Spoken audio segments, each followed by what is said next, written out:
we feel like we are owed a piece of that pie. You know, the players of what is building this brand in this league.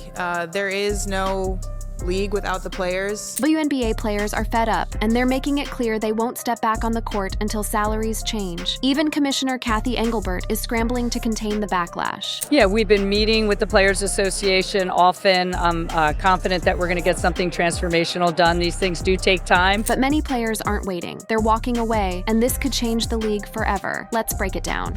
Enough. How the WNBA's best finally reached their breaking point.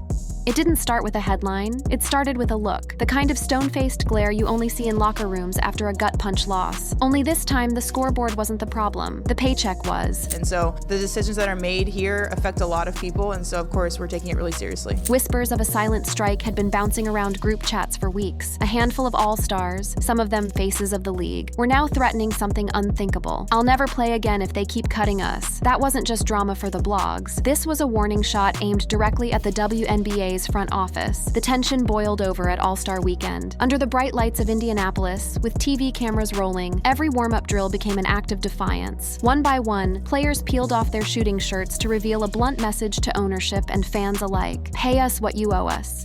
WNBA All-Stars made a statement over the weekend in Indianapolis wearing these shirts. They read, "Pay us what you owe us." Fans roared, media scrambled, and in the middle of it all stood Nafessa Collier, not mincing words. We get a very tiny percentage of all the money that's made through the WNBA, which obviously is through our entertainment, well, the entertainment we provide, and so we want a fair and reasonable percentage of that. This wasn't just a protest about a bad bonus check. This was a coordinated shot at the league's entire pay structure. And the numbers tell the story, or at least the ugly part of it. In the NBA, players receive roughly 50% of revenue. In the WNBA, some years it's less than 10%, according to multiple reports. That means when the W brings in millions from TV broadcast contracts, merchandise, and sponsorships, the athletes on the court see pennies compared to their male counterparts. It's why the shirts weren't just symbolic. They were a financial indictment. They were telling the fans, you've been sold the idea of growth, but that growth hasn't hit our pockets. But here's where the plot thickens. Not every star was on board. When Caitlin Clark, the rookie phenom who's boosted attendance and jersey sales by triple digits, didn't wear the shirt, it split the locker room. Some saw it as a personal choice. Others saw it as a betrayal. On Instagram Live just days later, Clark danced around the politics but couldn't hide her frustration. She wasn't shy about her worth. Being in the room, and there's over 40 other players in this league, and I'm sure a lot more would have loved to be there if they were in Indianapolis, and I think that's the most powerful thing is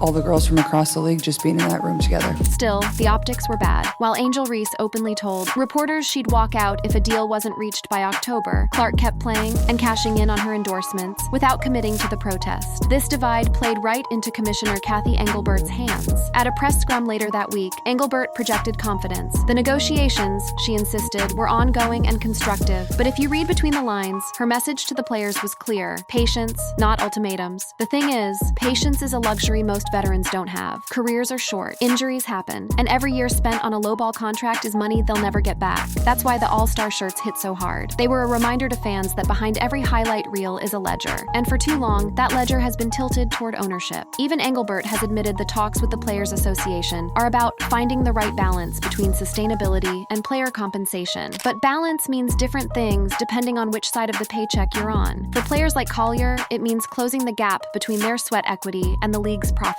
For ownership, it means keeping payroll lean enough to satisfy investors. And so the standoff grows. Players are now leveraging more than their stat lines. They're leveraging the WNBA's momentum. Thanks to Clark's star power, merch sales are up over 600%, and TV viewership for big games has spiked. That leverage is why threats of retirement and walkouts hit differently this year. Losing just one or two marquee names could drag those numbers back to pre-2020 levels overnight. The danger for Engelbert? The players know it. In fact, Kelsey Plum, never one to dodge a blunt question, spelled it out in a recent sit-down. When asked why fans should care about the CBA fight, she didn't sugarcoat it. We are not asking to get paid what the men get paid.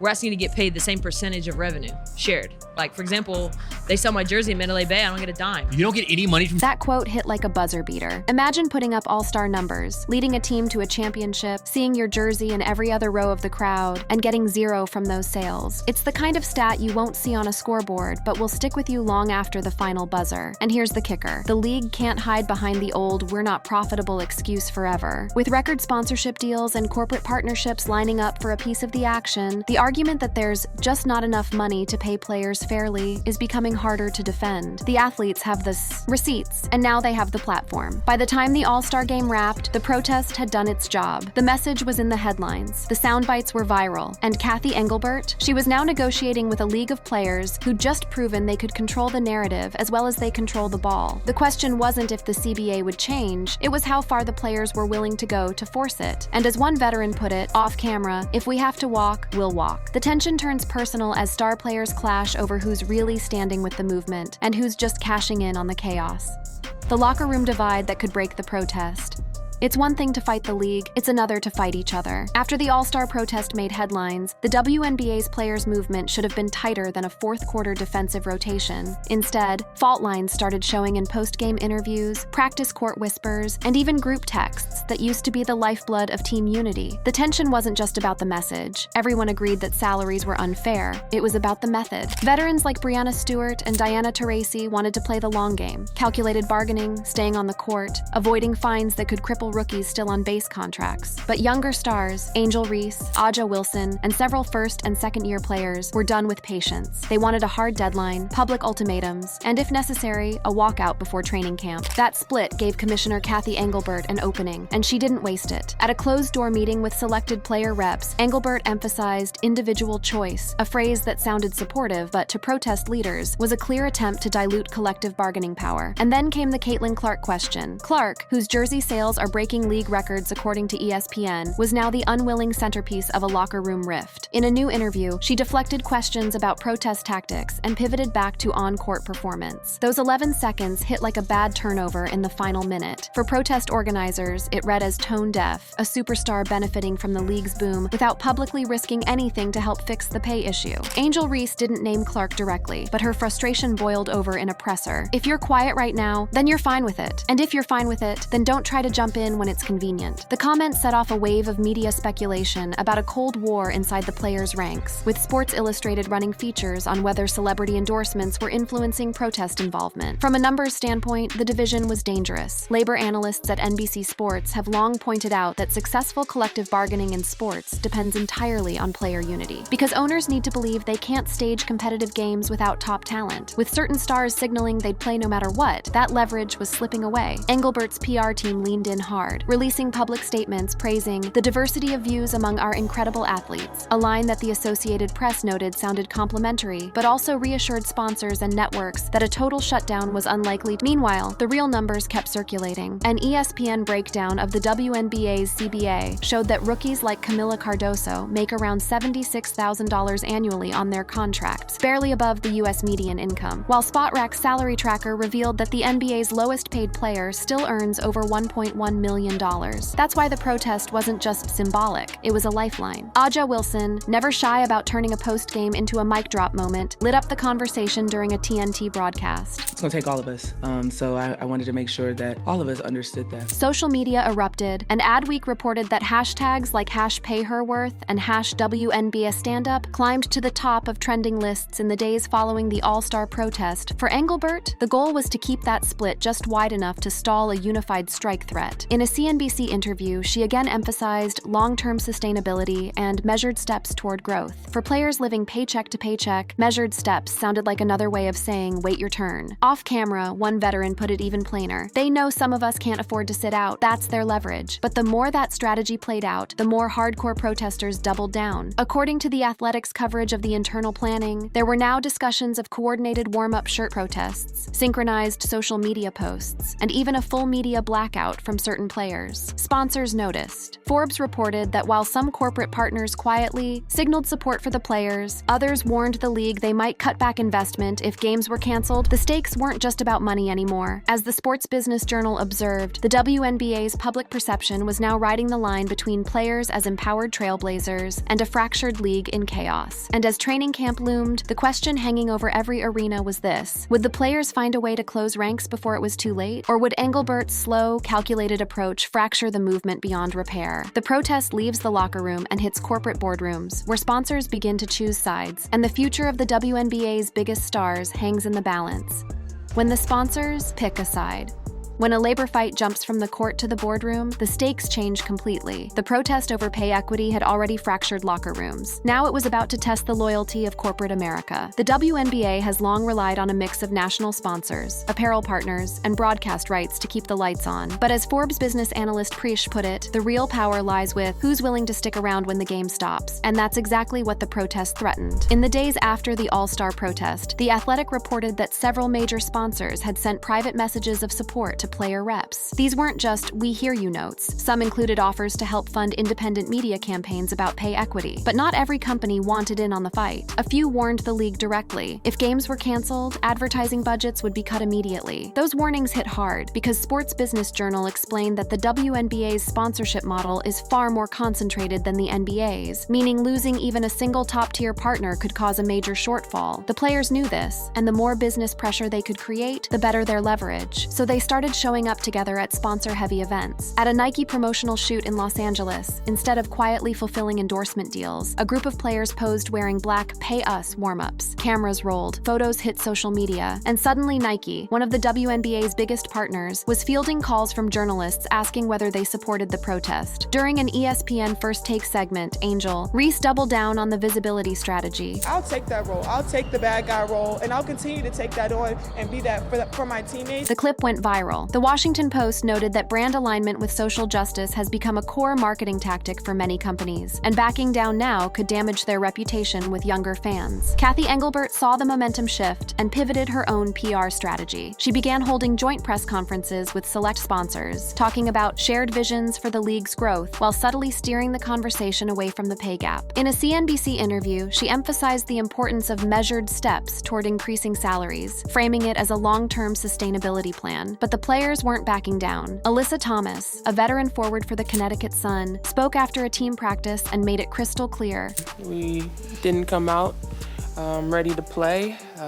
They punched us in our mouth early. Her words echoed across Twitter, with trending hashtags and retweets from sports journalists, celebrities, and even NBA players. The fight gained more traction when Sports Illustrated ran a detailed breakdown of league economics, pointing out that WNBA athletes take home only about 20% of total revenue, compared to the near 50% share in the NBA. The article framed it not as a women's sports issue, but as a revenue-sharing injustice, widening the audience for the protest beyond dedicated WNBA fans. By now, the fight had two fronts: the internal struggle to keep every player aligned, and the external battle to make sponsors choose between the league's leadership and its athletes. And it wasn't just sports companies in the crossfire. Tech brands, beverage giants, and media networks with multi-year deals began feeling the heat. According to Adweek, companies that positioned themselves as allies of women's sports were seeing measurable boosts in brand loyalty among Gen Z consumers, but attaching themselves to a league in open conflict also carried PR risks. Some sponsors went beyond statements. An apparel company unveiled a limited edition WNBA protest collection, pledging all profits to the Players Association's legal fund. It sold out in hours. Meanwhile, a popular energy drink brand quietly shifted ad spending toward individual player endorsements rather than league-wide campaigns, effectively showing where their loyalties lay. The snowball effect was undeniable. USA Today called it the most important off-court battle in WNBA history, framing it as a moment that could determine whether women's sports truly command the commercial respect they've earned. That momentum reached a boiling point when one of the league's mid-tier sponsors, a financial services firm with naming rights to a major arena, pulled its ad campaign entirely. In its public statement, the company demanded immediate salary reform and revenue-sharing parity. This wasn't a whispered email to the commissioner. It was a direct challenge to the WNBA's leadership in full view of the public. Within hours, players were flooding Instagram and Twitter with gratitude posts, tagging the sponsor, reposting the statement, and adding fuel to the fire. Engelbert's office, blindsided, Incorporated, released a carefully worded rebuttal insisting negotiations were ongoing, but the tone was defensive. At that point, the question wasn't whether sponsors were picking sides. It was whether their decisions could actually force the league's hand before the season even tipped off. The WNBA's future hangs in the balance as both sides dig in, and a shocking retirement announcement forces everyone to reconsider how far they're willing to go.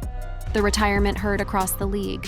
When the pay battle had already split locker rooms and turned sponsors into activists, nobody thought the fight could get more personal until one of the league's most beloved stars stepped to the microphone and said she was done. No slow fade, no end-of-season farewell tour, just a sudden gut-punch retirement announcement that left fans stunned. It happened on a Tuesday morning. Cameras crowded the press room. The league's PR team had barely sent the email before social media started to melt. The player, a three-time All-Star, a face of the league, and one of its most marketable stars, stepped up, looked directly into the lenses, and spoke in a tone that was both defiant and exhausted. "I've given this league everything I had, but I'm not going to keep playing for pennies while the people at the top cash in." Her words hit harder than a full-court buzzer beater. They weren't just about her career. They were about every player who'd been fighting for a fair share of the revenue pie. The New York Times described the moment as a symbolic turning point in the pay equity battle, noting that her departure represented the first high-profile career cut short specifically over salary concerns. She was on pace to shatter multiple franchise records before walking away. Kathy Engelbert responded within hours, holding an unscheduled media call where she stressed that negotiations are active and that incremental progress was being made toward a new collective bargaining agreement. But as Bleacher Report put it bluntly, the commissioner's tone wasn't enough to put the fire out. Her fellow players didn't just post tributes. They used the moment as fresh ammunition. Alyssa Thomas tweeted, "This is what happens when you ignore us. Legends walk away." Angel Reese reposted the retirement clip on Instagram with the caption, "Who's next?" Fans erupted. The hashtag #PayWomen players trended across X, Instagram, and TikTok for 3 straight days. Influencers who had never even covered women's sports began weighing in, citing Sports Illustrated's revenue gap data to back the protest. The resignation also had an immediate financial ripple. ESPN's business desk reported that 2 mid-tier sponsors temporarily suspended their partnerships, calling for meaningful structural change before returning. But there was another layer to the shock, one the public wouldn't learn until a week later. According to The Athletic's behind-the-scenes account, the player had been quietly advising the Players Association for months, helping coordinate sponsor outreach and even drafting some of the talking points used during the protest. Her retirement wasn't just personal, it was strategic, designed to pour gasoline on the negotiation fire. The move worked. League meetings scheduled for the following month were pushed up to the next week. Networks like CNN and MSNBC started covering the dispute alongside political and economic stories, elevating it far beyond the sports section. Still, the retirement left an emotional void. This wasn't just a statistical loss. It was the departure of a leader whose voice carried weight in the locker room and in boardrooms. Younger players, especially rookies, were left wondering if they had entered a league that valued their labor or simply their marketability. One rookie guard told USA Today, "It feels like a warning. Like if they can't keep her, what chance do the rest of us have?" The retirement also sparked what some are calling the silent boycott. According to Yahoo Sports, multiple veterans are refusing off-season league media appearances and endorsement shoots, a way of withholding their personal star power while still fulfilling minimum playing obligations. Meanwhile, Engelbert's office began a parallel campaign to reassure corporate partners. Bloomberg reported that internal projections showed a single additional All-Star exit could cut ticket revenue by as much as 15% for the season, with ripple effects on merchandising and streaming subscriptions. Sponsors, too, were calculating risk. One beverage giant issued a public statement urging accelerated good faith negotiations, while a sports apparel company leaked that it might pivot its marketing toward individual athletes over league-wide campaigns, a clear sign of mistrust in WNBA leadership's handling of the dispute. Fans organized in response. Outside one arena, dozens held signs reading, "Pay them or lose them," and "No equity, no game." Local TV covered the demonstrations live, showing not just sports fans, but families with young daughters who had idolized the retiring star. The retirement also resonated beyond basketball. A Washington Post feature revealed that high school and college athletes were discussing the decision in locker rooms across the country, questioning whether they should pursue a pro career in a league where financial security was so uncertain. Behind the scenes, the Players Association was quietly expanding its coalition. According to The Athletic, outreach had begun to international players' unions and advocacy groups, with an eye toward building a multi-sport women's pay equity front. The strategy was clear: make the WNBA dispute part of a larger movement that corporate America couldn't afford to ignore. For the retiring star, the fight is far from over. Reports from HBO Sports suggest she is producing a documentary on the pay battle, featuring never-before-seen footage of negotiation rooms, sponsor calls, and private private player meetings. As the league stares down an uncertain future, one thing is clear: this wasn't the end of her story. It was the opening chapter of a new kind of battle, one that might finally tip the balance in favor of the players. And somewhere, in every locker room from New York to Los Angeles, the same question is being whispered: who's next? Thanks for watching, and that will be all for today, folks. To stay updated on more of such videos, click on the card showing on the screen.